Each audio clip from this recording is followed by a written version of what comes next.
નર્મદા જિલ્લાના રાજપીપળા વડામથક ખાતે વિશ્વ હિન્દુ પરિષદના કાર્યકર્તાઓ દ્વારા આતંકી હુમલાનો વિરોધ વ્યક્ત કરવામાં આવ્યો છે। Story report by Paresh Pandya, Tilakwada, Narmada. Jai Shri Ram. Jammu કાશ્મીરની અંદર પહેલગામની અંદર જે પર્યટકો ઉપર જે માનસિક જિહાદીઓ આતંકવાદીઓ દ્વારા જે હુમલો કરવામાં આવ્યો છે, જે દુઃખદ ઘટના છે। ભારતની અંદર આ બહુ મોટામાં મોટી ઘટના બની છે અને જે ત્યાં ધર્મ પૂછી, નામ પૂછી અને જે ગોળીબાર કરવામાં આવ્યો છે એ બહુ ખરાબ છે। એવા આ આતંકવાદીઓને પાકિસ્તાનની અંદર જે સહારો આપનાર પાકિસ્તાનને પણ ભરકે બારવું જોઈએ અને એમની પર ઈંટનો જવાબ પથ્થરથી આપવો જોઈએ એવી અમારી ભારત સરકારને માંગ છે। આવા બનાવો વારે ઘડીએ ના બને।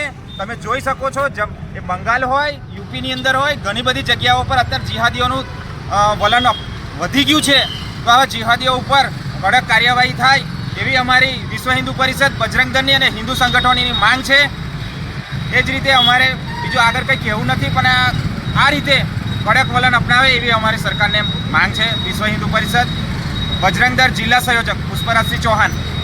આજ રોજ વિશ્વ હિન્દુ પરિષદ સફેદ ટાવર ખાતે ભેગા થઈ કાશ્મીરના પહેલગામની અંદર જે અત્યાચાર થયો છે, કપડાં કાઢીને ચેક કરી અને કલમા પકડાવી એમને ખાતરી થઈ કે આ હિન્દુ છે, મુસલમાન નથી, અને એમને ગોળી મારવામાં આવી।